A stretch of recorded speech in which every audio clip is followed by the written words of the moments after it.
कभी आपने सोचा है, जब हर देवता के पास सिंह, गरुड़, नंदी जैसे शक्तिशाली वाहन हैं, तो सबसे पहले पूजे जाने वाले भगवान गणेश की सवारी एक छोटा सा मूषक क्यों है?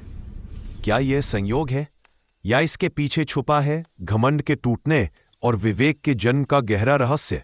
पौराणिक कथाओं के अनुसार एक ऐसा प्राणी था क्रोंच, जो आधा देव और आधा राक्षस प्रवृत्ति का था। एक बार देवताओं के राजा इंद्र ने अपनी सभा में सभी ऋषि मुनियों को आमंत्रित किया। इस सभा में क्रोंच भी उपस्थित था। सभा के दौरान अनजाने में क्रोंच का पैर एक मुनि के पैर पर पड़ गया। मुनि इसे अपमान समझ बैठे और क्रोध में आकर बोले, अपने अहंकार के कारण तू अब चूहा बनकर धरती पर भटकेगा। क्रोंच ने तुरंत क्षमा मांगी। मुनि श्राप तो वापस नहीं ले सके, लेकिन एक वरदान दे दिया, एक दिन तू स्वयं भगवान शिव के पुत्र गणेश की सवारी बनेगा। श्राप के बाद क्रोंच कोई साधारण चूहा नहीं बना, वह बन गया विशालकाय मूषक। ऐसा मूषक जो पल भर में पहाड़ कुतर देता, वनों को उजाड़ देता और ऋषि मुनियों की तपस्या भंग कर देता। एक दिन उसने महर्षि पराशर की कुटिया को तहस नहस कर दिया। ऋषियों ने उसे रोकने की बहुत कोशिश की, लेकिन कोई सफल नहीं हुआ। तब सभी ऋषि शरण लेने पहुंचे भगवान गणेश के पास। गणेश जी ने स्थिति समझते ही अपने हाथ से दिव्य पाश फेंका।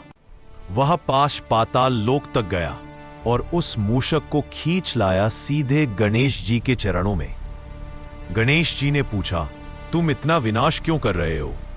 लेकिन अहंकार से भरा मूषक चुप रहा।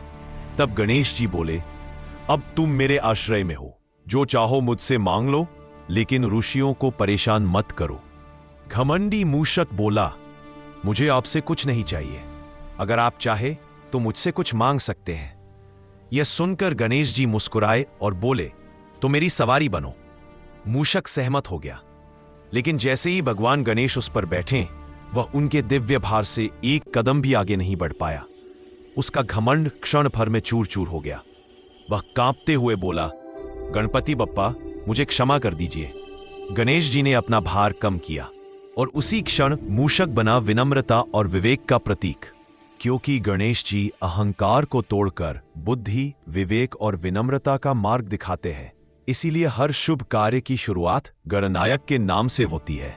संतान की उन्नति के लिए मिट्टी या चांदी का चूहा गणेश जी को अर्पित करें और बच्चों के अध्ययन स्थान में रखें। प्राप्ति के लिए चांदी का चूहा पीले वस्त्र में लपेटकर धन स्थान पर रखें। मनोकामना पूर्ति के लिए गणेश महोत्सव में दूर्वा और मोदक अर्पित करें और मूषक के कान में अपनी इच्छा कहें।